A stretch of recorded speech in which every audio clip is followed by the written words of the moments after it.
Y ahora sí, ya comenzó a grabar. Entonces, bien, ¿cuáles son estas características propias de cualquier PLC? Principalmente el PLC tiene una fuente de alimentación, es decir, hay que conectarlo a una fuente de voltaje. Pueden ser dos puertos, una de línea y una de neutro. La mayoría de los PLCs se conectan a 120 voltios, es decir, aquí y acá tiene que haber 120 voltios en AC. ¿Okay? Y tiene diferentes puertos a un costado, los cuales son clasificados en dos tipos. Puertos puede ser al revés. Por ejemplo, acá abajo pueden estar las entradas y acá las salidas. ¿Ok? Entradas y salidas son digitales. Hay un par de puertos que son para entradas analógicas, pero tanto entradas y salidas son digitales.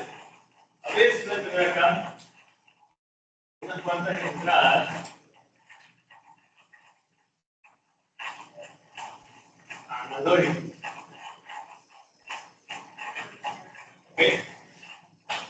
Y estas acá serían entradas digitales y la salida de los PLC siempre digital. Los PLC no tienen salidas analógicas. ¿Cómo sería una salida analógica? Por ejemplo, ¿recuerdan? No me refiero a eso. Con salidas y entradas me refiero al tipo de señal que maneja. Si es una señal digital, solo tiene dos estados: 1 o 0, encendido o apagado, alto o bajo. En este caso, las salidas son interruptores encendidos, cerrados, más cerca. Bueno, no hay problema. No me refería a eso. Las entradas digitales. Las salidas digitales son solo switch, es decir, cierran o abren un circuito. Son capaces de energizar o desenergizar una parte del circuito. Abrir o cerrar un contacto del circuito. Y las entradas digitales reciben entradas que ya vamos a ver. Así como dije que las salidas son como interruptores, las entradas, el PLC las reconoce como interruptores también. Entonces, antes de entregar un poco más el PLC, tenemos que reconocer su lenguaje. ¿Cuál es el lenguaje de programación del PLC? ¿Y sobre qué está basado ese lenguaje de programación? Entonces, para comenzar a entender cómo programar el PLC, debemos primero entender cómo manejar los circuitos de control para el uso de un PLC. Por ejemplo, ahorita sí tenemos que hablar un poco más de motores y dos elementos muy importantes que vamos a ver en la hora. Los relés y los contactores. ¿Okay? Tenemos los relés y contactores.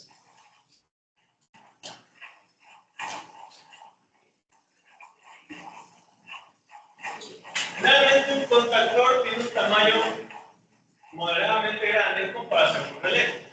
Un relé siempre va a ser más pequeño en dimensiones que un contactor.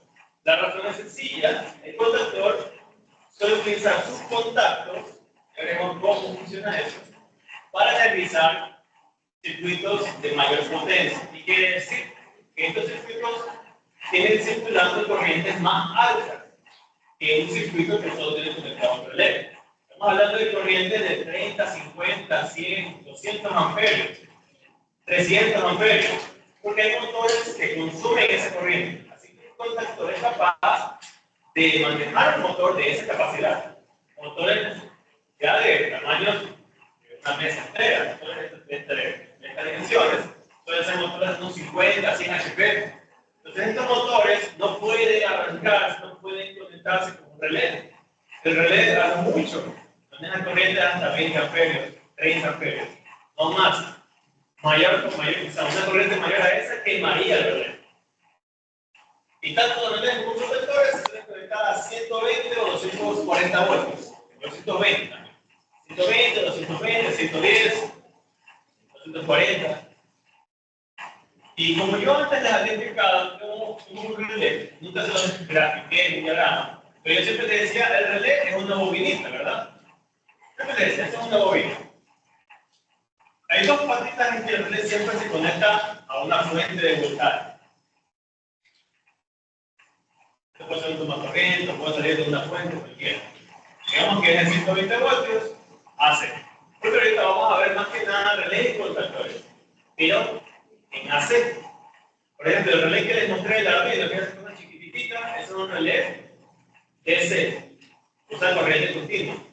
Pero nosotros ya no vamos a ver corriente continua, vamos a tratar de involucrarnos con corriente alterna.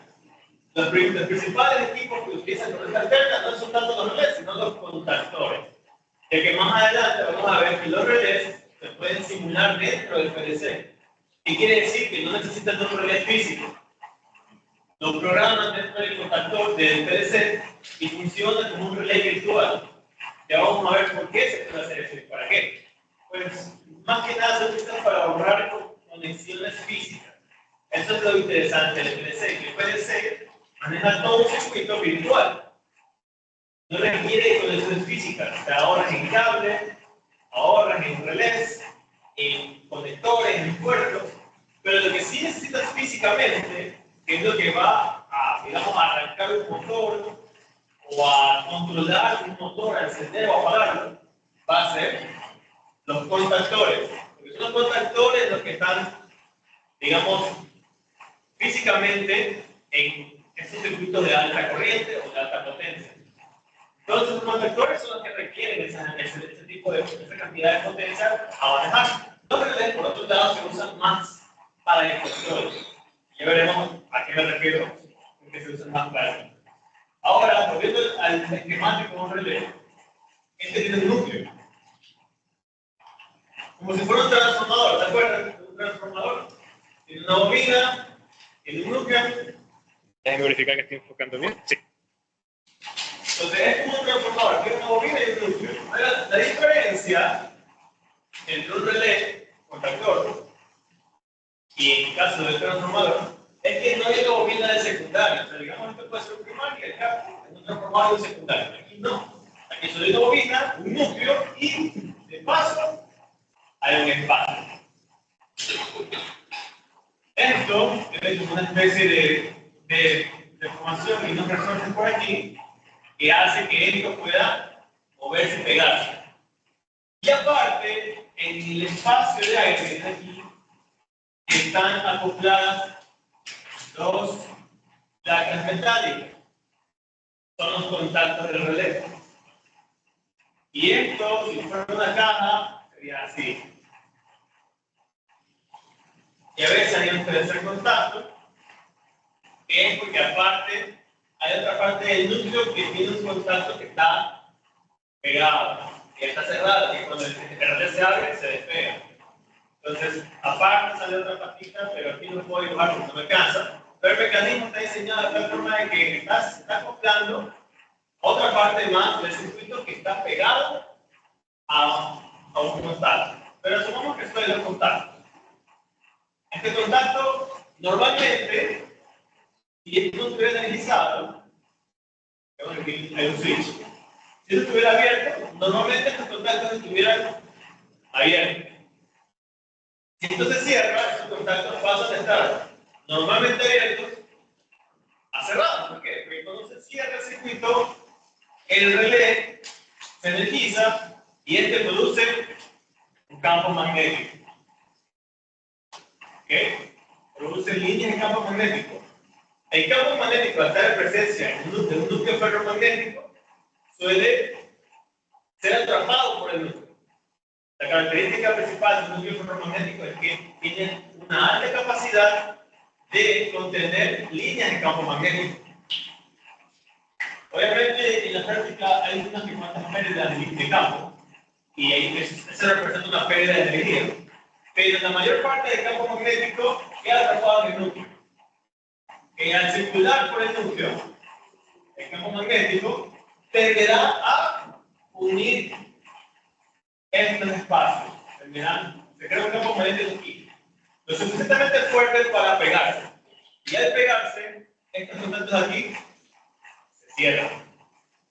Entonces, de este lado del relé, los contactos que estaban acoplados al núcleo pueden tranquilamente conectarse a un circuito, digamos, a otra fuente de voltaje, y acá podemos conectar un motor. ¿Ok? Entonces, al cerrar el relé, o contactor, en este caso, si estamos hablando de un motor de alta potencia, no usaríamos un relé, sino un contactor, que tiene básicamente el mismo mecanismo, pero en diseño son diferentes.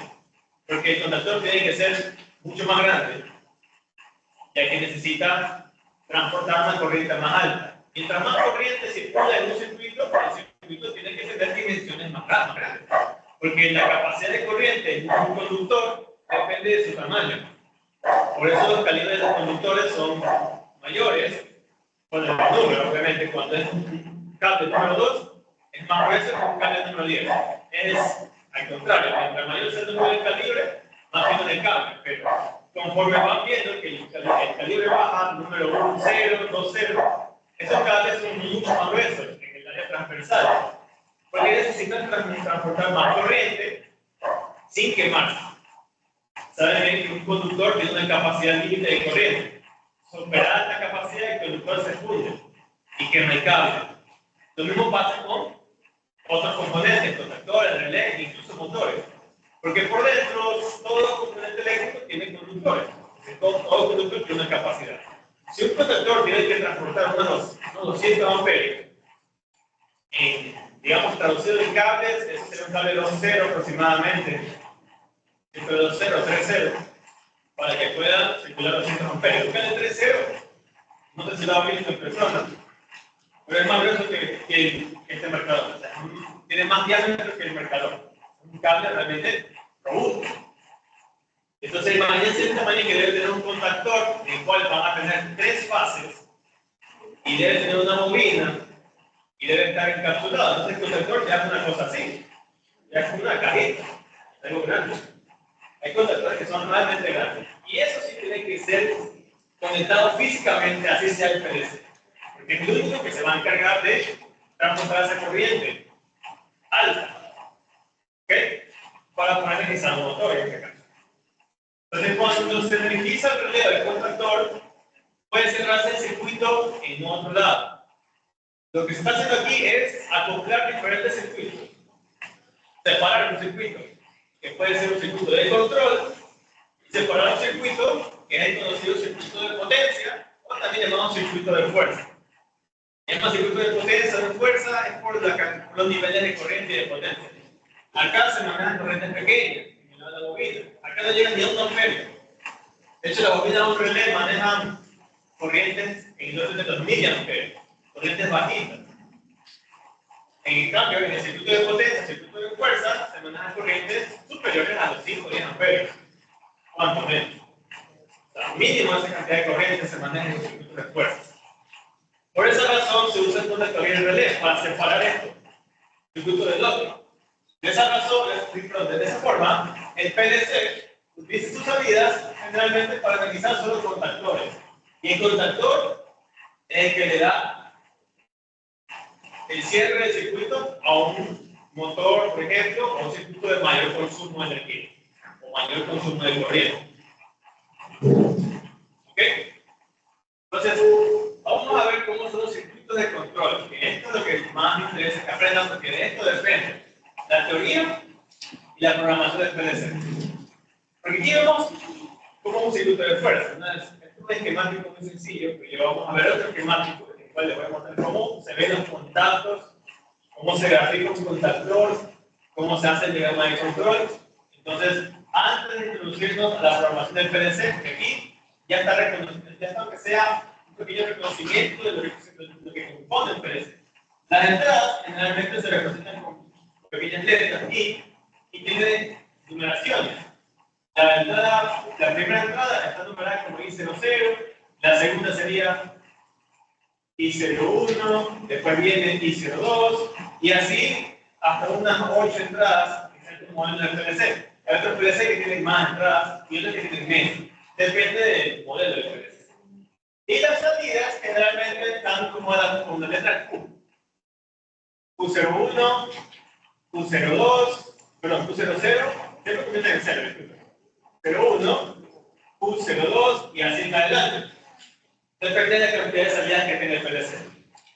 Y aparte, hay otros conectores que son para la comunicación. El PLC debe comunicarse, a veces por cables de Ethernet a un computador y otro tipo de cables de comunicación de información hacia los diferentes equipos informáticos. El PLC se puede programar, obviamente se programa desde computadora, pero un equipo, una pequeña computadora que aparte se conecta a una computadora real. A una PC. Se conectan finalmente por Ethernet, cables de Ethernet. Y aquí está la programación. El lenguaje que generalmente son lenguajes ladder, que es el que vamos a estudiar, el ladder y Copper. Son muy, eso es lo mismo. En práctica, son parecidos. Prácticamente iguales. Nada de qué preocuparnos. Ahorita vamos a ver rapidito lo que es un circuito de control. Y creo que ya en el laboratorio les voy a mostrar cómo pasamos del circuito de control al área. Entonces, hasta aquí está claro. ¿Está claro esto? ¿Preguntas? Claro. Para entender un circuito de control, debemos conocer un par de componentes básicos. Que todo circuito de control para el control industrial y PLC debe tener. Primero, uno de los más importantes. Fusibles. Fusibles y breaker. ¿Okay? Un fusible tiene esta característica. Esta es la, digamos, en sí, la simbología del fusible. Y un breaker. Esta es su simbología. Todo circuito de control debe contar con un fusible y un breaker en ambas fases, tanto en la fase como en el neutro. Por ejemplo, se suele graficar así. Va primero el fusible,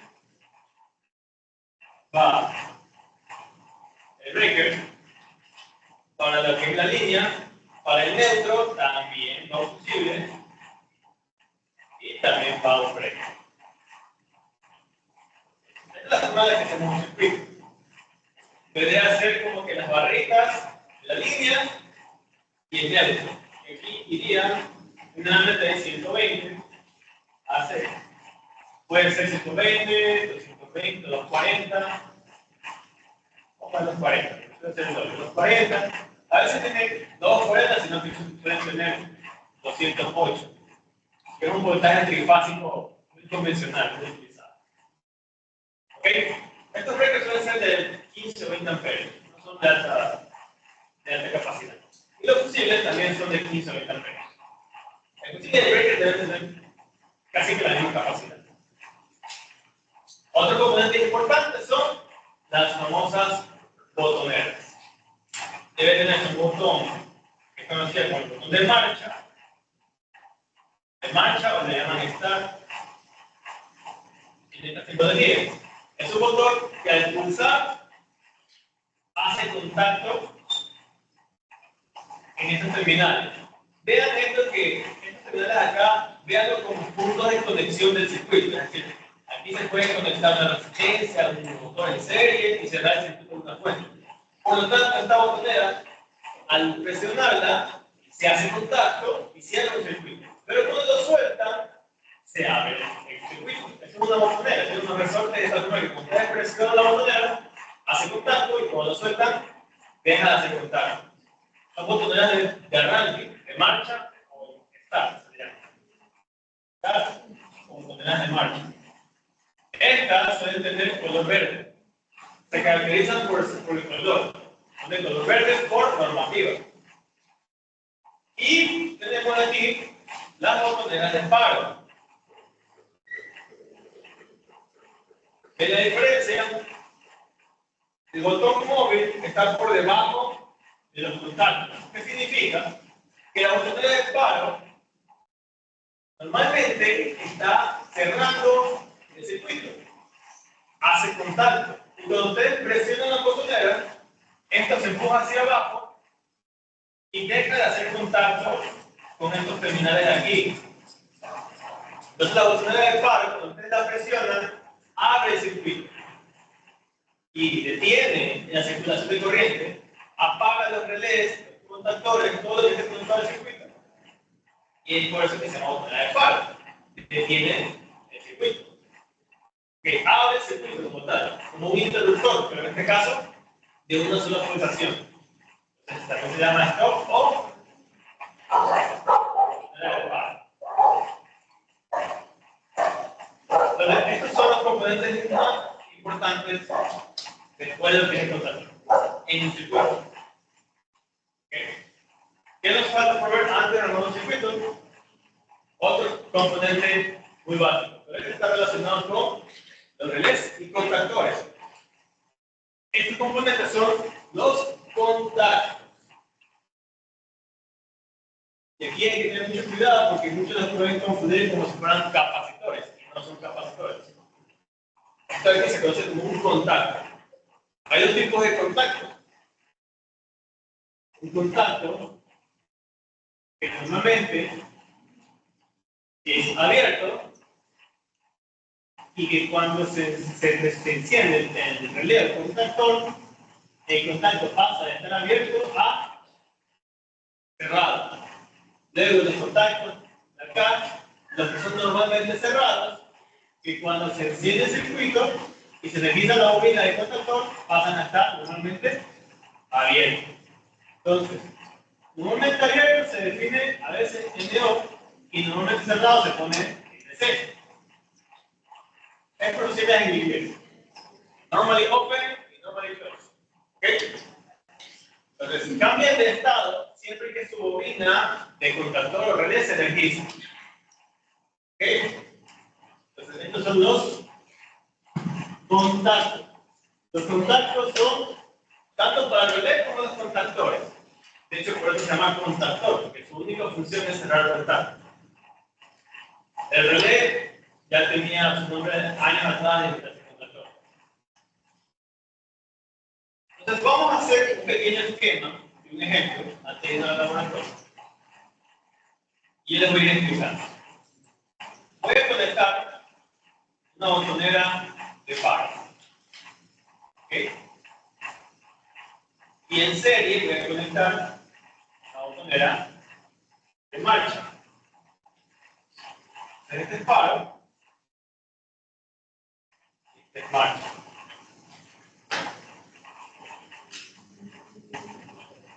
Lo que revisar que sigue grabando. Muy bien. Entonces, en este circuito yo puedo dar marcha, cierra estos contactos y hace que todo esto se cierre. Se haga un solo circuito. Yo puedo dar paro y el circuito debería abrirse también. Y a esto le voy a conectar la bobina de un contactor. Al contactor le puedo llamar C como le puedo llamar M. Generalmente le llaman C o M. Le voy a llamar M. Un contactor que le pisa un motor. Por esta razón le pongo el nombre. Ahora, los contactores tienen contactos normalmente abiertos y cerrados. Pero ¿qué pasa en este circuito si yo le doy marcha? Si yo le doy marcha, el contactor se energiza, cerrará sus contactos y tal vez energice el motor. Pero cuando suelte la marcha, ¿qué va a pasar? ¿Qué va a pasar? Se va a apagar el contactor y va a desenergizar el motor. El motor también se va a desconectar. ¿Qué hago para que cuando doy marcha y lo suelte, se mantenga funcionando el motor y energizado el contactor? Aquí viene un término muy utilizado en estos circuitos de control. Se llama el enclavamiento eléctrico. ¿Qué es el enclavamiento? Es esto de aquí. Se toma un contacto, el contactor, contacto de M, y se lo pone en paralelo con la botonera de marcha. De tal forma que cuando yo presiono en marcha, se energiza el motor, se cierra el contacto, y cuando digamos, suelte la marcha, el circuito quedó cerrado así. Inicialmente la corriente pasaba por aquí. ¿verdad? Pero cuando sueltan la marcha, aquí se abre el circuito. Aquí se interrumpe. Y la corriente, como cerró el contacto acá abajo, ahora la corriente pasará por acá, energizando el contactor a pesar de haber soltado la botonera de marcha. Y al quedar energizado, ¿cómo yo hago que pare y se detenga? El botón de paro. Cuando presiono el botón de paro, se desenergiza el contactor y el contactor de aquí se abre. Suelto el paro y se quedó apagado todo.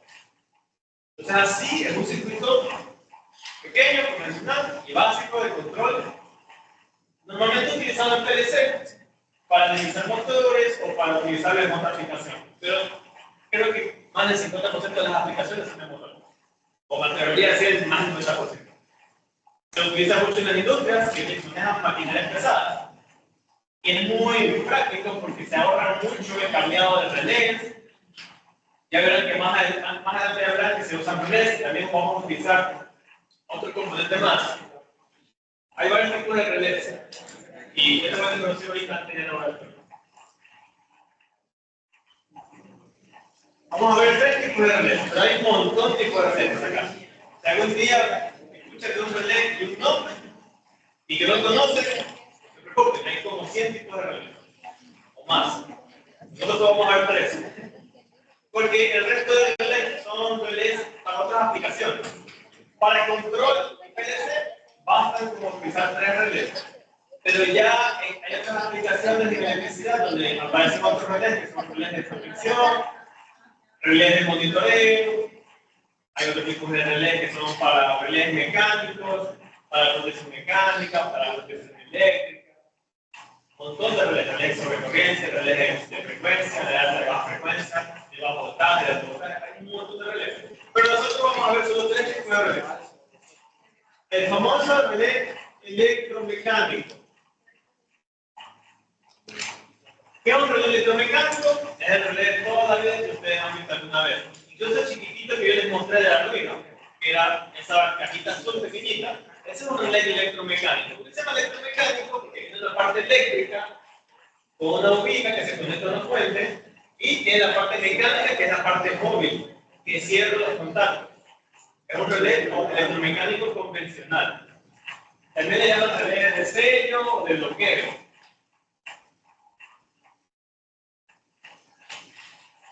Porque solo sirve para sellar contactos o bloquear contactos, nada más. Entonces, pero eso es el relé electromecánico clásico, convencional. Luego veremos los relés temporizadores.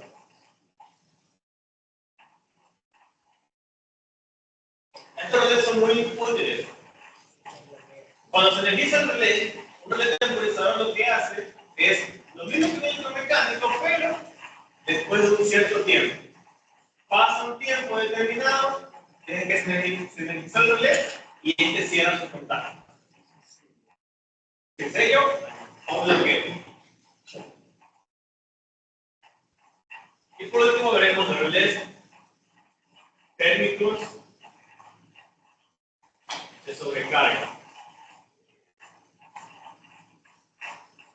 Estos relés térmicos de sobrecarga son un relé de protección contra sobrecargas para motores. Es decir, digamos que ustedes tienen aquí un motor muy básico, visto desde el frente, aquí está el eje, motores así cilíndricos, y acá están sus conexiones. Estos motores siempre tienen los 3 contactos del contactor. El contacto de línea 1, línea 2 y línea 3. Vamos a ver en el laboratorio que así son nomenclaturas de muchos contactores. Y estos están conectados hacia la fuente. Pero antes de la fuente, tienen estos relés, que tienen esta nomenclatura. Una onda sinusoidal. Estos son los famosos relés de sobrecarga que se escriben como OVL. Es la nomenclatura del relé térmico o de sobrecarga. Entonces, eso está fijando acá. Déjenme revisar. Voy a mover un poco la cámara para que se logre ver todo lo que estaba mencionando. ¿Ok? Entonces, 3 tipos de relés: electromecánicos, también conocido como sello o de bloqueo, relés temporizadores y relés técnicos o de sobrecarga. Se conectan siempre en serie a todo lo que se conecta en ese motor. Es decir, este motor va a haber siempre 3 cables en un trifásico, una para cada fase. Por lo tanto, va un relé técnico por cada fase. En caso de que exista sobrecarga, estos relés experimentan la corriente de sobrecarga del motor, se calientan de forma térmica y ese calor abre los contactos. Se abren los circuitos por sobrecarga. Entonces, al sobrecalentarse el relé debido a la sobrecorriente, por sobrecarga, se abre el circuito aquí. Como si fuera un fusible, pero este no se quema. Luego de que baja su temperatura, vuelve a cerrarse normalmente. Y siempre antes del esto suelen haber otros breakers trifásicos para el motor. No me canso de espacio, pero más adelante yo les voy a hacer ejemplos con motores, con ciertos circuitos de control para diferentes aplicaciones. Vamos a ver tipos de aplicaciones con motores que serán, por ejemplo, arranques, lo básico, arranque, palo y marcha, inversiones de giro, cómo invertimos el giro en un motor, avance gradual, y veremos una introducción de frenada. Porque el motor no se frena solo con darle paro. Ustedes dan paro al motor y ese motor se queda girando hasta que la propia inercia lo detenga. Pero hay un método de frenado para un motor. Hay un tipo de frenado. Pero ahorita voy a ver muy resumidamente cómo conectar el motor para que se dé un frenado o el otro. Y veremos, creo que solo tenemos un tipo de motor de laboratorio. ¿Ustedes recuerdan algo de motores? Los tipos de motores que existen. Aparte de DC y AC. ¿No? Sí, nosotros vamos a trabajar sobre 2 motores, pero más nos enfocaremos en uno. Los motores trifásicos. Porque también hay motores monofásicos. Pero estos son más complicados y muy poco utilizados en la industria. Un motor monofásico normalmente se utiliza ventiladores, bombas de agua, y a veces en otra aplicación, pero más, por ejemplo, hay licuadoras que usan motores monofásicos, por ejemplo, y algunos ventiladorcitos. Pero nunca habrá un motor monofásico para una prensa hidráulica o una prensa electromecánica de un minuto. Ahí hay motores trifásicos, porque ya utilizan mayor fuerza mecánica, un torque mecánico mucho mayor y requiere de un motor más pesado. Mientras más grande y pesado, las bobinas son más grandes y es que consume más corriente. Mientras más potencia mecánica necesiten, más potencia eléctrica le van a exigir a la red eléctrica. Y mientras más potencia eléctrica le exigen a la red, más corriente consumirá ese motor. Y si consume más corriente, necesitarán contactores de mayor capacidad. Pero la parte de control es muy interesante, que la parte de control no necesita aumento de presupuesto si el motor llega a ser más grande. El PLC no tiene que ser más grande si el motor es más grande. O un PLC chiquitito, el más básico, puede controlar un motor que sea del tamaño del auto, que sea. Son motores de hasta 30.000 HP, imagínense lo que es un motor de 30.000 HP. Estos motores ya se conectan ni siquiera a los 40, suelen conectarse a alto voltaje. Entonces, para que tengan la idea de la magnitud para el uso de PLCs en motores. ¿Okay? Entonces, ahorita voy a cortar hasta aquí la grabación para que podamos continuar la práctica en el laboratorio, ya teniendo visto la teoría.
Ahí cambia la cámara.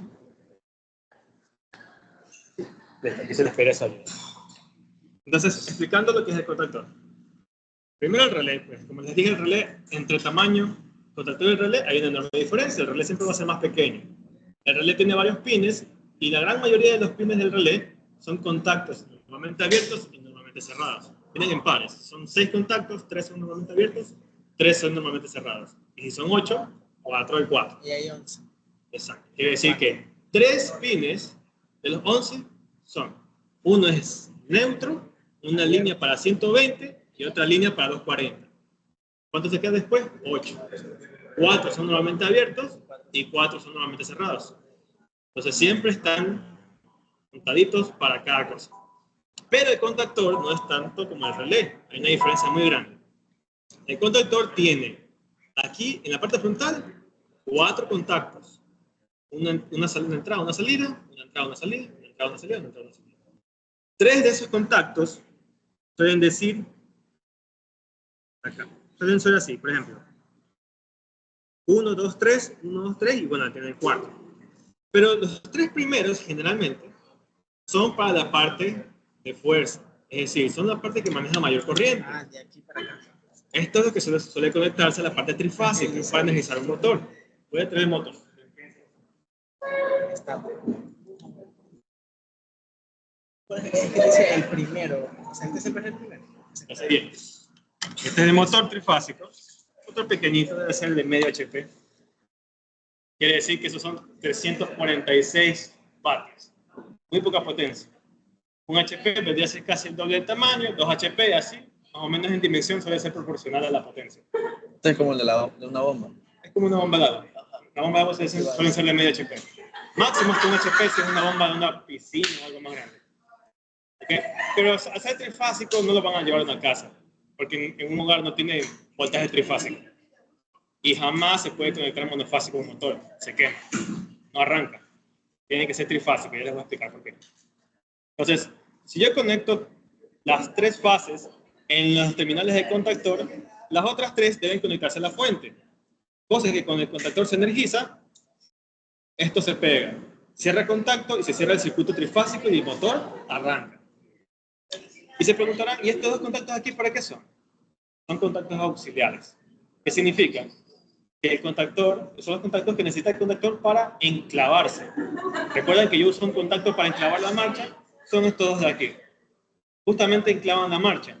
Y estos de acá energizan la máquina. Y suelen ser siempre un contactor para aplicaciones trifásicas. Casi siempre. Por eso siempre tienen 4 puertos. Vean cualquier contactor de acá. Todos tienen 4 puertitos frontales. 3 para las líneas trifásicas y 1 auxiliar. Y siempre vienen en pares, ¿no? 3 pares para el trifásico, 1 par para el auxiliar. Y aparte, 2 terminales para la bobina. Esto de aquí es la bobina del contactor, que debe estar a 120 o 240 voltios. Energiza la bobina, cierra los contactos.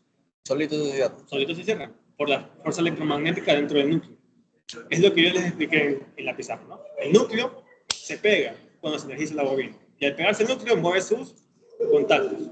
Y al moverse esto, se pegaron y todos los contactos están ahorita cerrados. Es como un switch controlado, un interruptor automático que se controla cuando se energiza la bobina. ¿Okay? Entonces, eso todo con respecto al contactor. Algo que sí deben tener cuidado es que si todo está energizado, pero el contactor, la bobina no está energizada, digamos que aquí estoy conectado al motor y acá la fuente. Si yo hago esto, de puro curioso, termino arrancando el motor. Porque estoy cerrando el switch como si fuera un botón. Es decir, si esto está energizado y conectado, pero el contactor no está encendido todavía, y hago esto, arranco la máquina. Esto debe hacerse como automático, nunca manual. O sea, es algo que nunca debería hacerse, porque supongan que es una máquina más grande y alguien está dando mantenimiento de la máquina. Y ahí se olvidó de desconectar la parte eléctrica. Y viene un curioso y hace esto. Quien esté dando el mantenimiento ya fue. Es una de las causas clásicas de accidentes, por así decirlo. Siempre es cuando uno está haciendo mantenimiento distraído y otro distraído no está en contacto y termina produciendo un accidente porque piensa que no hay nadie dentro de la máquina y la enciende. Ya no sé si han visto esos videos, pero mejor nunca los vean. Ya. Sí, sí, mejor que no. No quiero que se traumen por eso. Bien.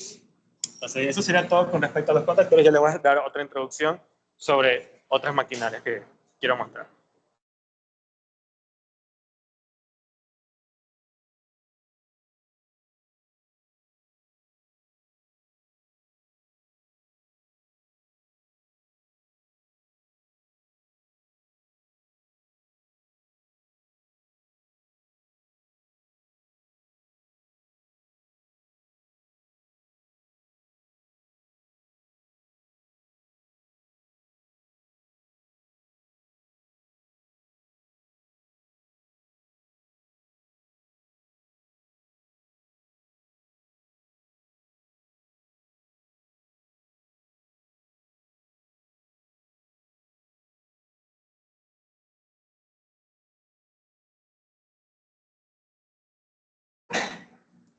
Enfocando más la pizarra.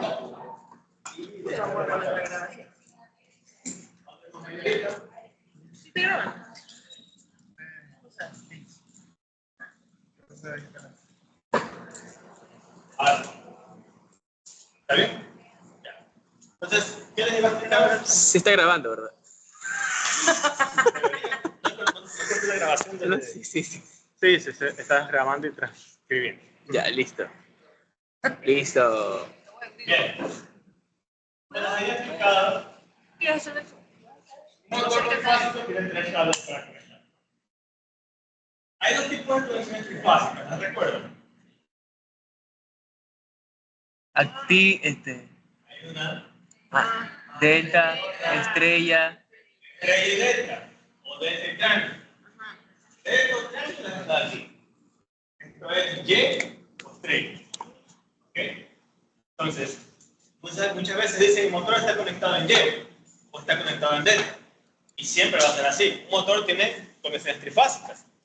Quiere decir que aquí adentro hay 3 bobinas por cada fase que tiene una conexión en estrella o en triángulo o delta, ¿no? Entonces, por ejemplo, si yo hago esta conexión, fíjense,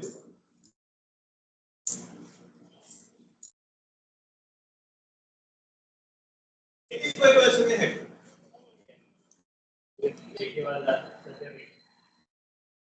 ¿Cuál te parece? La Y. Es una conexión estrella. Y.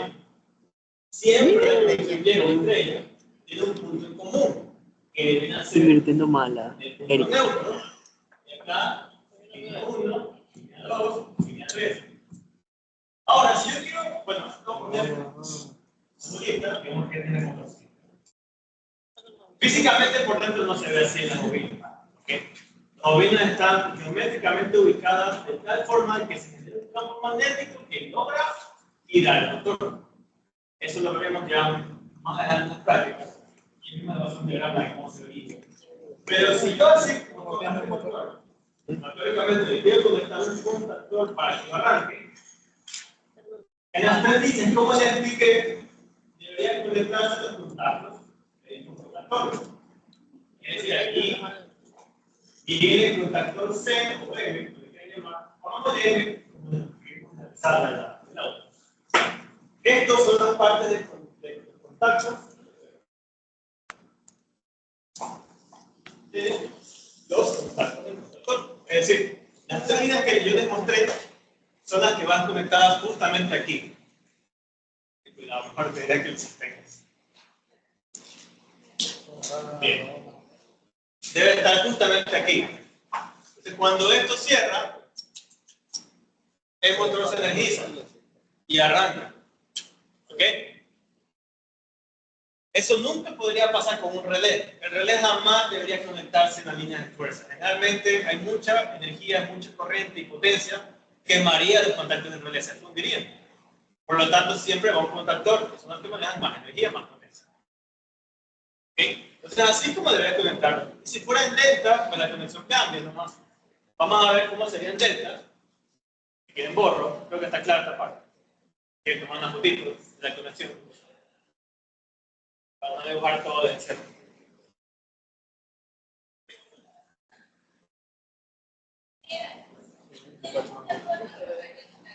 Sí, sí.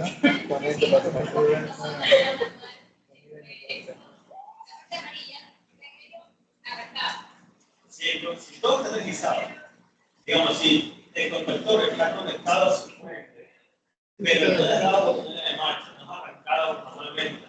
Entonces, por ejemplo, acá hay botoneras de marcha. Si todo esto estuviera conectado como vimos en la clase, ¿no? En la pizarra, y el botón de marcha está enclavado con el propio contactor, al yo dar marcha, se energiza el contactor y se enclava la botonera de marcha.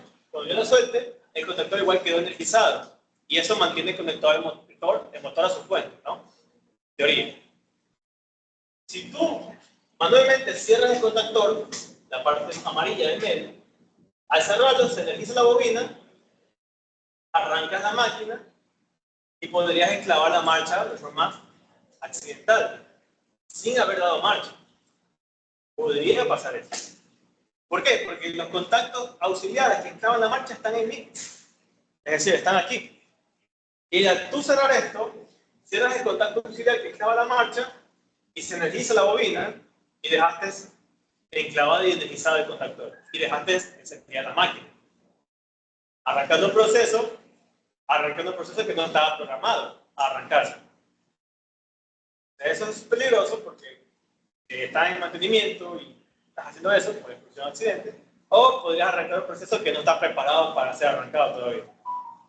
Generalmente los contactores nunca están expuestos, así como los demás aquí. Están dentro de tableros, con candado, clave y con todo para que nadie los manipule si no es por mantenimiento. Pero si acaso ven un circuito de contactores energizados, jamás le vayan a hacer esto. Puede hacer que enciendan algo que no debe encenderse y algo malo pueda ocurrir. ¿Ok? Entonces, ¿puedo borrar este circuito de aquí? Solamente voy a borrar la conexión trifásica. Entonces, ¿qué pasa si lo tenemos en Y? Es así, ¿no? Si lo conecto en delta,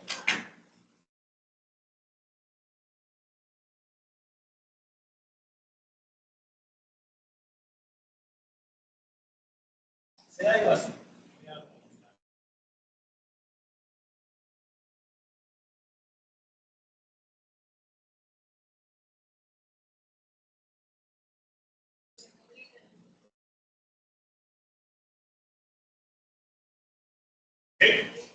Aquí tengo la conexión delta.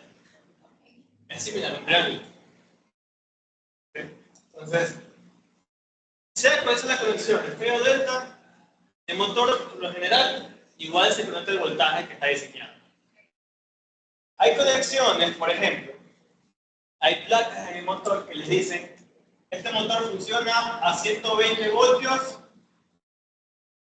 en delta y funciona a 208 voltios en estrella. Dependiendo de la conexión, se conecta a un voltaje o a otro para arrancar el motor. Y eso está justamente en las placas. Estoy seguro si este motor tiene su placa aquí. Ok, este no la tiene. Pero hay otros motores que sí tienen placa y que se especifican eso de ahí. Como este de aquí.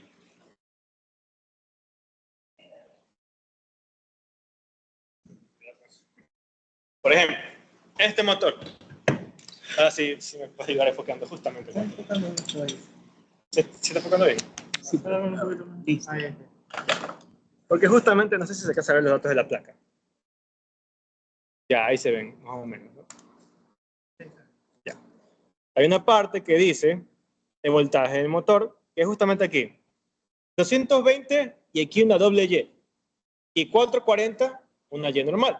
Ese es un tipo de conexión que se llama doble estrella y estrella.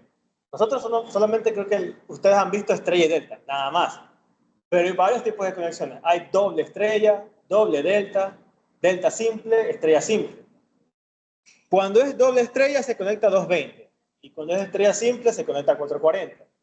Ya les voy a explicar qué significa eso. Es muy importante saber eso porque depende de eso la conexión, depende de eso si ustedes tienen 440 en la industria, o sea, si tienen ese voltaje o si tienen solamente 220. Si tienen 220 no harán la conexión de 440 para energizarlo. No sirve hacer eso. el motor no arrancaría en condiciones óptimas y no funcionaría toda la potencia en la que está diseñado. ¿Ok? Eso de doble estrella, doble delta, vamos a ver por ejemplo. La doble estrella, si se ve así en esa placa, básicamente es una conexión estrella, así. Yo le apunto así, pero como yo les puse, era así.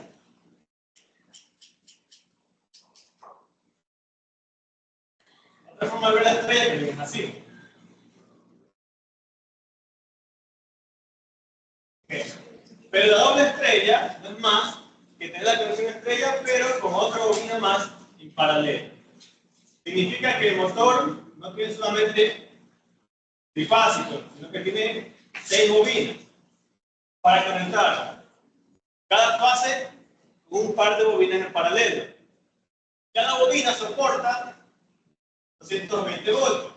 Al estar en paralelo, una bobina y la otra reciben el mismo voltaje el cual soportan. Pero hay otra conexión que dice que es 440. Esa conexión, por otro lado, son las bobinas en serie.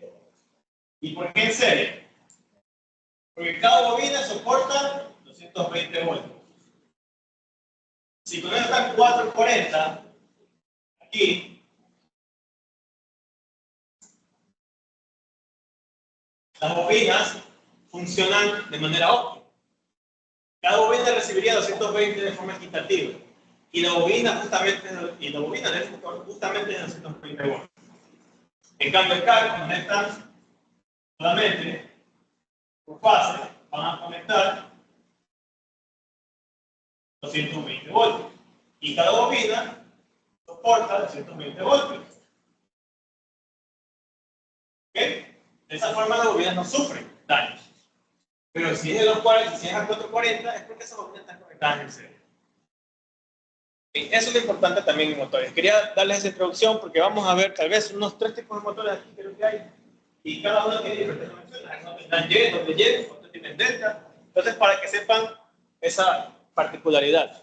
Porque si van a trabajar sobre motores algún día o ven conexiones, es importantísimo que se considere la conexión antes de cualquier cableado hacia el motor. Porque si lo conectan mal, el motor o se quema o no arranca en condiciones óptimas. O sencillamente no arranca.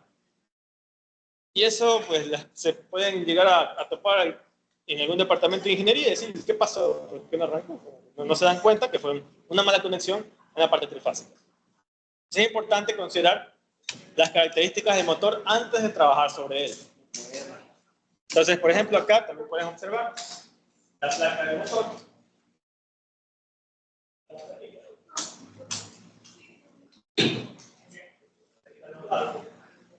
Esto ve, Y significa dejar de 140, y Y dice que trabaja 2.3 hasta 1.15 amperes. 2.3 amperes con una bobina paralela, 1.15 amperes paralela. Este motor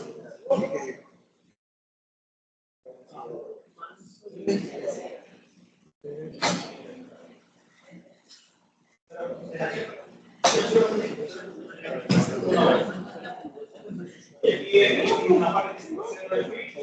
Ese es el famoso.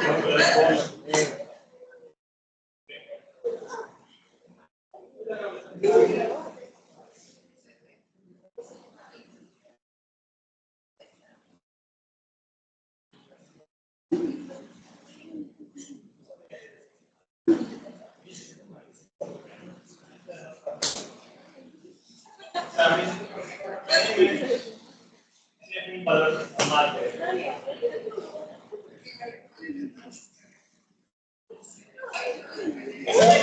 que estamos revisando ahí, en este caso es un motor de inducción o motor asíncrono. Asíncrono o motor de inducción. Hay dos tipos de motores en trifásico que se suelen usar. Un motor síncrono y un motor asíncrono o de inducción. Es lo mismo. Motor asíncrono o motor de inducción representan el mismo motor. La razón por la que se llama motor de inducción es porque trabaja justamente bajo ese principio. ¿Recuerdan la electrotecnia? Las leyes de inducción electromagnética. Ley de Faraday. ¿Y qué hace decir la ley de Faraday? Que cuando hay un campo magnético variable en el tiempo, este induce un voltaje en los conductores. El motor funciona de esa forma.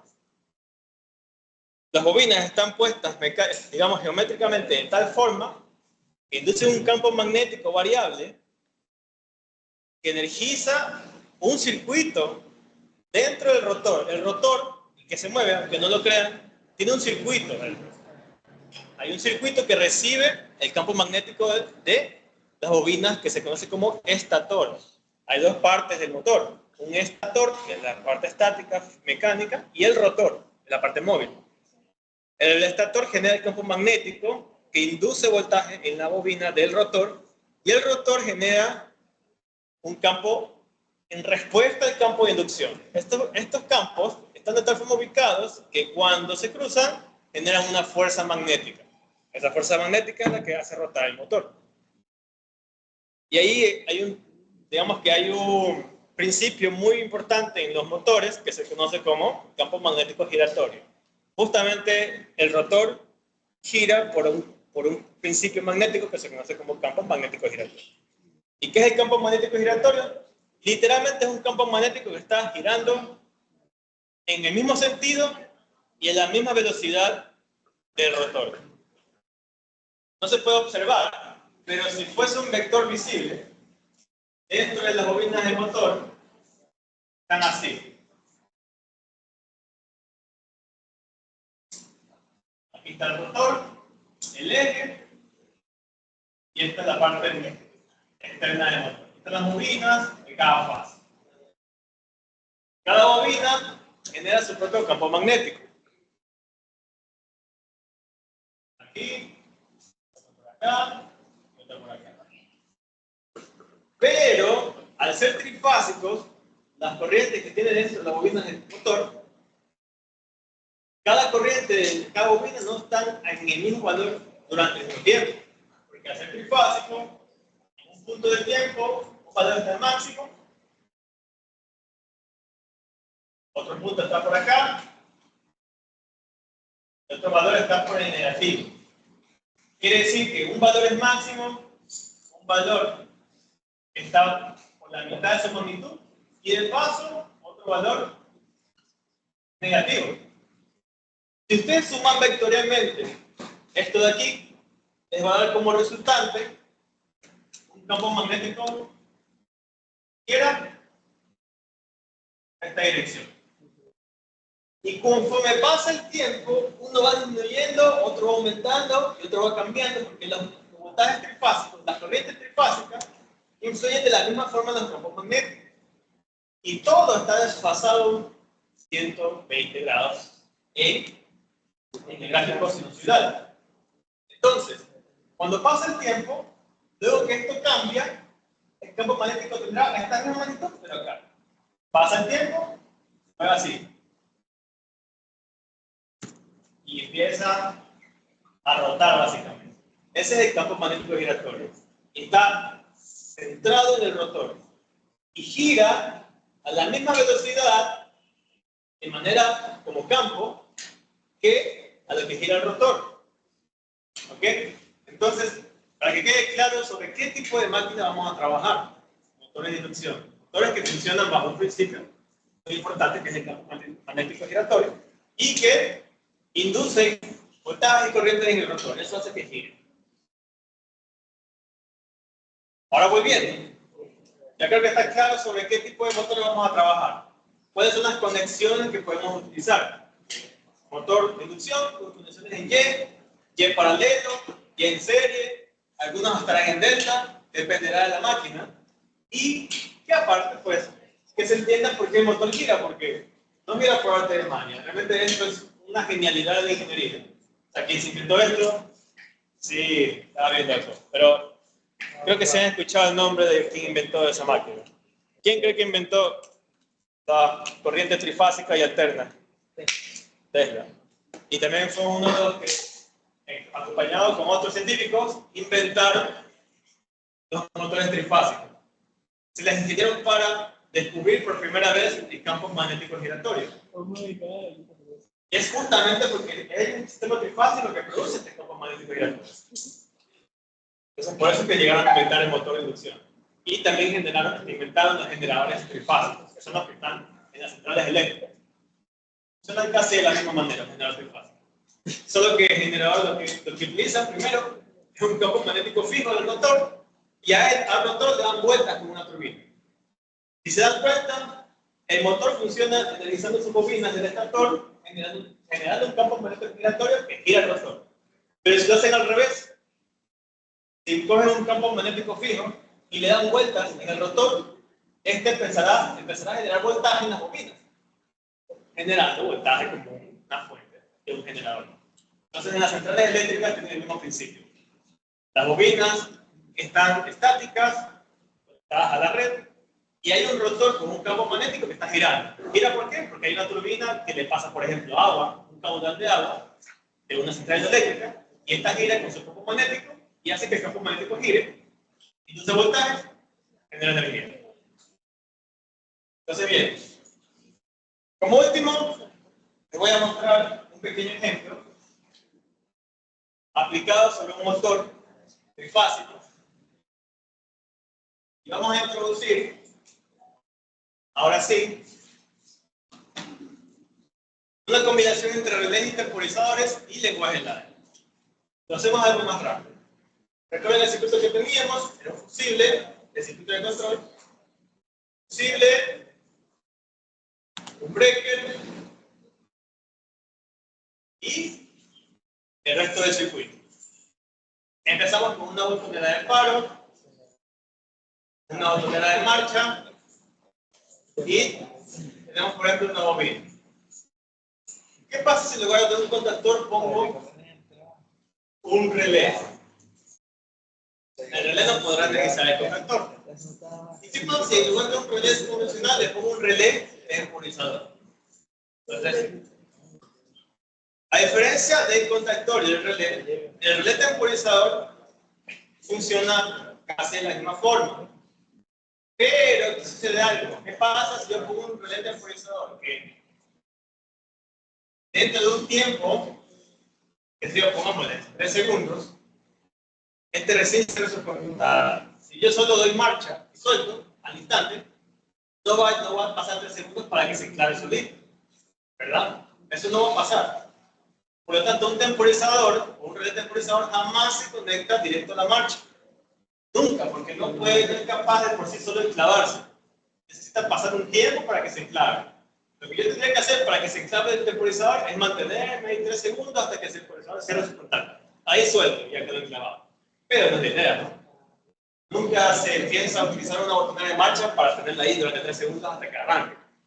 Por lo tanto, lo que se utiliza para manejar un temporizador es un relé auxiliar. Que es un relé normal. Un relé cualquiera, lo voy a llamar R. Cuando ustedes dan marcha, energizan el relé R y aparte usan otro contacto del mismo relé para abrir otra rama de circuito, conectándose a la línea y cerrando en el línea 1. Y esta rama sí conecta el temporizador. El relé se enclava por sí solo, pero a su vez otro contacto cierra y energiza un temporizador. Este temporizador le podemos poner un tiempo de configuración de unos 3 segundos o depende del tiempo que necesite. Y pasado ese tiempo, el temporizador podría cerrar otro contacto a ese tiempo, energizando algo más. Y esto puede energizar un motor, otro temporizador y así sucesivamente.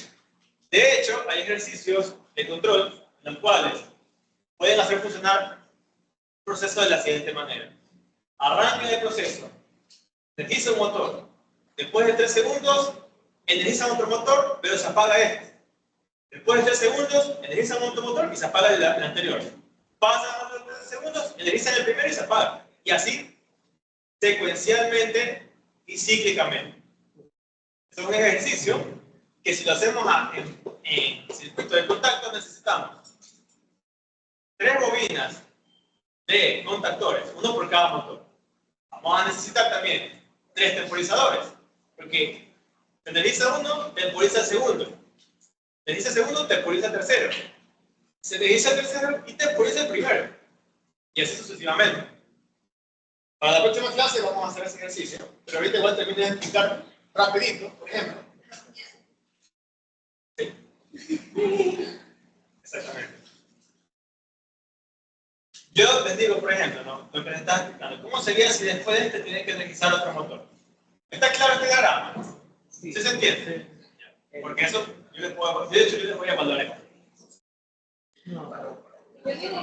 O sea, yo les voy a evaluar esto para el examen. Un diagrama.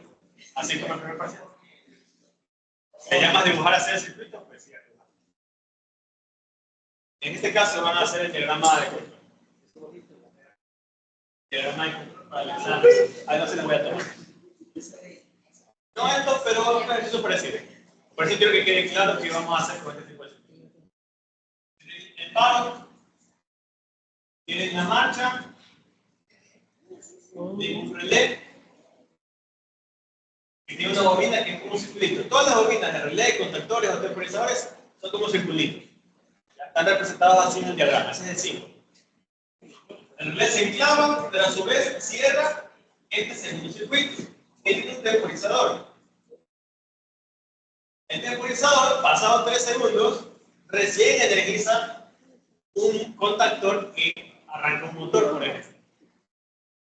Ahora, por seguridad, cuando arranque el motor, es importante que se enclave en contacto del temporizador. Porque si algo llega a fallar y el temporizador se apaga, al menos el motor ya quedó permanentemente energizado. Se enclava a sí mismo. Lo que me asegura es que el contactor está, digamos, manteniendo el motor conectado a la red.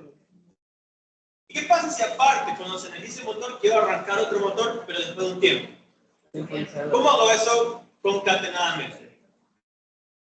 A ver, atentos a esto. Lo que yo debería hacer es, en paralelo a la bobina del contactor del motor, conectar otro temporizador. Voy a llamar T2.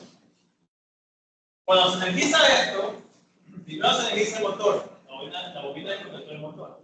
Este se enclava, pero a su vez, como el temporizador está en paralelo, este también se energiza. Se energizan los dos a la vez.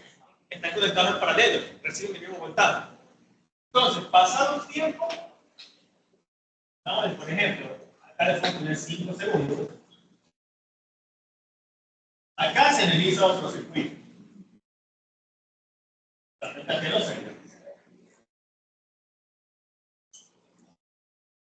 Siempre hay que respetar de forma como nomenclatura los nombres de cada elemento. Si un contacto le pertenece al relé R, le tienen que nombrar R.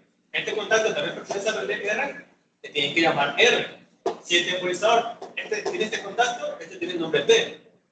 Si M es el contactor, su contacto tiene que también llamarse M y así sucesivamente.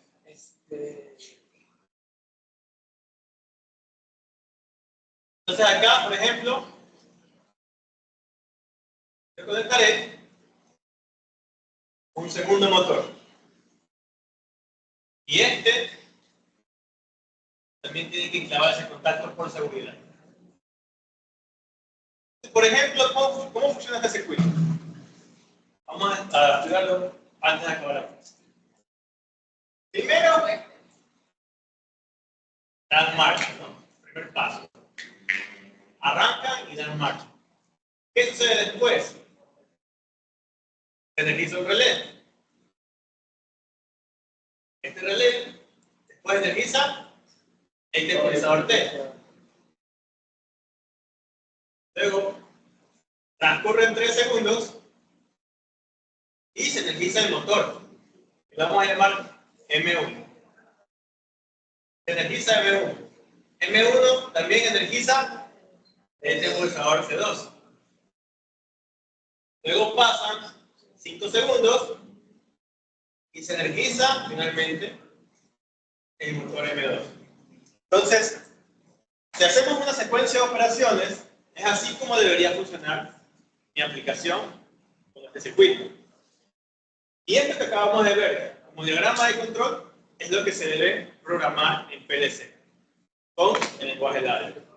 Es lo que vamos a nosotros a revisar el día de mañana y ya lo vamos a intentar implementar en PLC. Hacer una pequeña práctica donde tengan que hacer este tipo de diagramas de control para una práctica cualquiera. Por ejemplo, si usamos dos contactores, dos temporizadores, también se pueden programar en PLC. Los relés también se pueden programar en PLC. Recuerden que les dije que los relés y los temporizadores no necesariamente deben ser físicos para armar los circuitos, porque estos pueden ser programados virtualmente en el PLC. El contactor que debe transformar la corriente al motor, este sí tiene que ser físico. Así que si vamos a hacer una práctica con dos motores y dos contactores, vamos a necesitar solo los contactores, los motores y todo lo demás es lenguaje de programación en PLC. Bueno, también se necesitará una botonera. Esa sí tiene que ser física, para que ustedes toquen la botonera de marcha y la de paro para poder arrancar y apagar el proceso, el motor, lo demás. ¿Okay? Igual aquí falta una parte del circuito que logre apagarlo, porque si se dan cuenta, si doy paro, lo único que voy a lograr es apagar este procesador, pero ya quedó enclavado el motor. Ya nunca lo voy a desconectar. Hay que darle algo más para poder apagarlo. O sea, está incompleto. Ya vamos a terminar eso en la próxima clase. Vamos a empezar a desarrollar más una aplicación sobre esto, pero en teoría, y luego ya vamos a intentar hacer una práctica con eso. ¿Okay? Por hoy nos quedamos hasta ahí. Con el tema de las asistencias, voy a intentar tomar las aulas. Sí. ¿Sí? A ver, primero voy a ya parar la reunión. Arriba está,